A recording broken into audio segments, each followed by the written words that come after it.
السلام عليكم، رمضان كريم مبارك.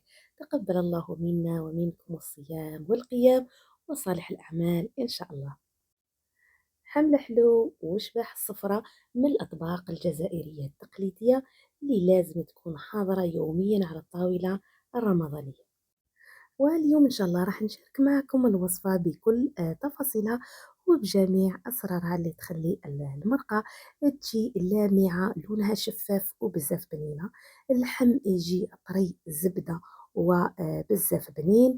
شبح الصفراء تجي طرية ومعسلة للقلب. بلا ما نطول عليكم نروح مباشرة للطريقة ونتمنى لكم فرجة ممتعة. نبدأ بسم الله وعلى بركة الله. أول حاجة نحتاجو هاد الفواكه المجففة اللي راهي متوفرة ما شاء الله بعدة أنواع في الأسواق. لكن الوصفة التقليدية لازم يكون حاضر فيها العنب المشماش والزبيب. نحتاجو معاهم السكر. أنا هنا راح ندير معاهم شبح الصفرة اللي كنت حضرتها معاكم في الفيديو السابق. كمية من اللحم على حساب المتوفر. وهنا درت خليط بين الزبدة والسمن. نحتاجو معاهم الزهر، عواد من القرفة ونجمة الأرض. هذا بالنسبة للمكونات. ناخذ هادو أعواد القرفة ونجمة الأرض نغسلوهم مليح. ومن بعد هنا درت كيلة معمرة مليح من هاد الفواكه الجافة. نحاولوا نعمروا هكذا الكيلة تكون شوية بومبي تاع الفواكه الجافة. راح نحتاجوا معاهم كيلة ناقص أسبوعين من السكر. إذا درتي كيلة ماشي معمرة مليح ديري فقط نص كيلة من السكر. أول حاجة راح ناخذوا هاد الفواكه نغسلوهم مليح بالماء عادي ولا الماء تاع العين، نحاولوا نغسلوهم مليح. ما نديرولهمش الماء السخون حتى ما يتغيرش لونهم. ومن بعد نشفهم شوية من الماء الزايد ومن بعد نحطهم هكذا في كسكاس. ونحاول نحط كل نوع وحده بما يطلقوش الألوان على بعضها.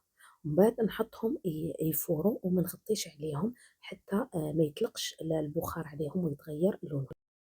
من جهة واحدة أخرى راح ناخذ السمن والزبدة نحطهم في قدرة. نضيف عليهم مغرف من الكيلة تاع السكر، ناخذ منها مغرف فقط.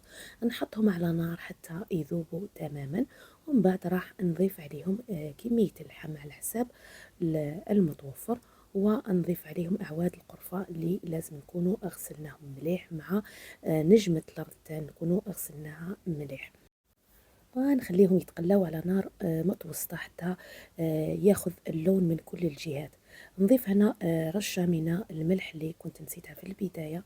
الملح هنا هو اللي خلينا اللحم يكون بنين وما يجيش صامت. نبقاو هكذا نقلبوا اللحم على كل جهة حتى ياخذ لون ذهبي من كل الجهات. بعد ما ياخذ هذا اللون اللي راكم تشوفوا فيه راح نضيف فنجال من الماء زهر. ونزيدو نخليوه حوالي 2 دقائق 3 فقط حتى يغلي ويتنكه اللحم بنكهة الماء زهر. ومن بعد راح نمرقه بالماء اللي لازم يكون يغلي. دايما نضيفوا الماء سخون للحم حتى ما ينشفش.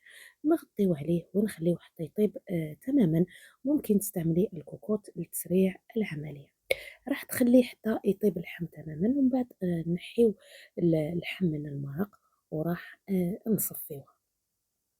هنا كما تشوفوا اللحم هنا البنات راهو طايب زبدة طايب تماما.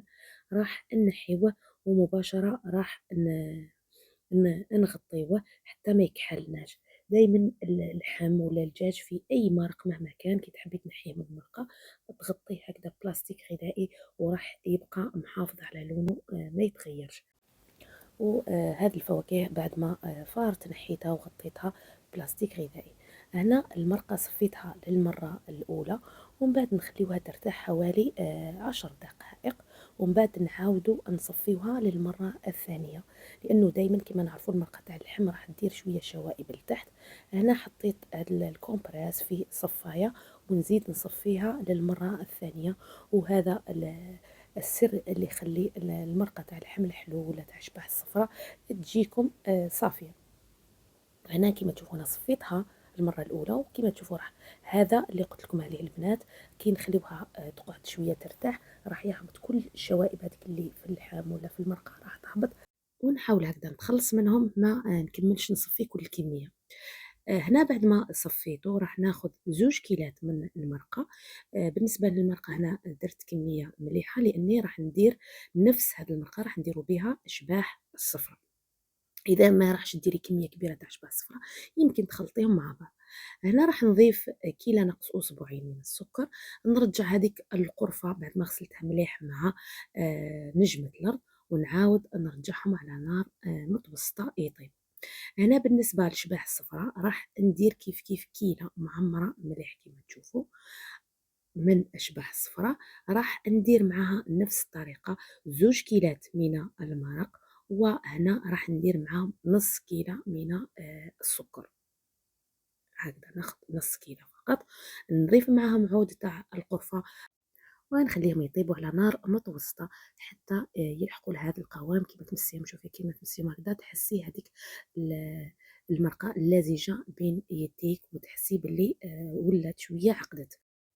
وفي هذه المرحلة راح نضيف عصرة من القارص، وهذا السر اللي راح يخلي المرقة تجي صافية وشفافة. هنا مباشرة راح نضيفو كمية الفواكه المجففة اللي كنا فورناها من قبل، وراح نضيف كل الأنواع. نخلي فقط العينة لآخر مرحلة حتى ما تحرحليش في المرقة وتغير لي لونها.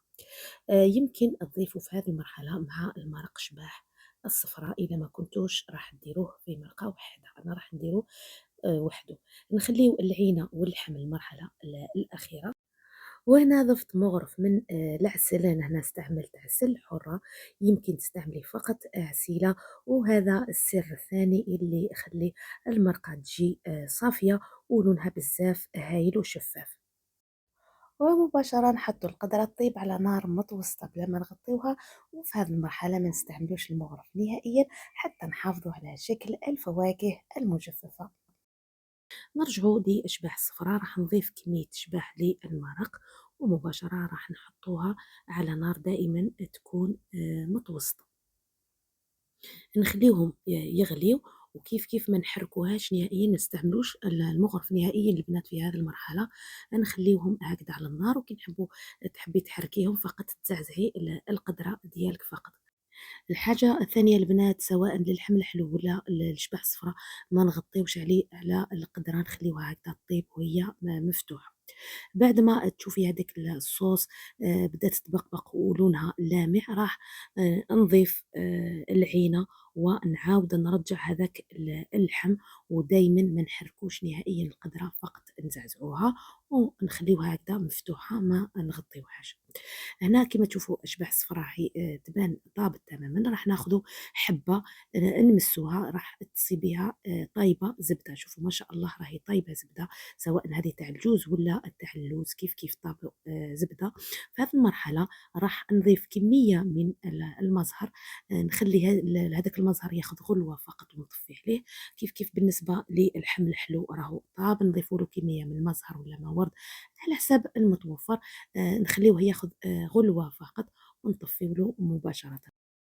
وهنا بعد ما يطيب ونطفيو على القدرة نغطيوها فقط بطرشو ولا ببابي من الفوق، وهذا اللي يحافظ لنا على لون الفواكه ما تتغيرش، المرقة تاني لونها يبقى صافي ما يتبدلش. والحاجة الثانية بالنسبة للأخوات اللي يديروا بكمية كبيرة ويحتفظوا به في الفريجيدار، حتى هذاك البخار ما يعاودش يرجع للمرقة ومن بعد يتقراص لهم وما طول لهمش الفترة طويلة. وهنا كما تشوفوا المرقة ما شاء الله لونها بزاف شباب، قوامها بزاف هايل. هنا راح تزيد ثقال شويه على هكذا لانه هنا راهي سخونه تغلي بعد ما تبرد. بالنسبه لتاع الشباح كيف كيف تجي من اروع ما يكون. وهنا راح نقسم معكم حبه تاع شباح اللي خدمناها بالجوز. كما تشوفوا ما شاء الله شهيتكم في الجنه، ان شاء الله راح تجي معسله للقلب بزاف بنينه ما شاء الله. شوفوا الله يبارك. وهذا بالنسبة للحم كما تشوفوا ما شاء الله يجي الطري زبدة، لونه بزاف شباب وذوقه بزاف هايل ما شاء الله. وهنا راح نقدموا الحم الحلو ونزيدوا نسقيوه بهذا المرقة اللي تجي صافية تلمع لونها بزاف هايل ما شاء الله. هنا كنت قدمتها مع أشباح الصفراء، وهنا قدمت أشباح الصفراء وحدها، يبقى اختياري، يمكن ديري فقط كمية من أشباح الصفراء وتضيفيها مباشرة مع الزبيب والمشماش. هنا راح نقسم معاكم حبة تاع شباح الصفرا اللي باللوز، شوفوا ما شاء الله تجي معسلة للقلب بزاف بنينة ما شاء الله. كيف بالنسبة تاع الجوز تجي ما شاء الله، يجي الطري معسل للقلب وبزاف بنين. هذو وصفاتنا لنهار اليوم. أي استفسار ولا أي وصفات حبيتوا نديروها لكم، قولوا لي في التعليقات وراح نشاركها معاكم بحول الله. هذو وصفاتنا لنهار اليوم، نتمنى نكون فتكم ولو بقليل. إلى الفيديو المقبل بإذن الله، والسلام عليكم ورحمة الله وبركاته.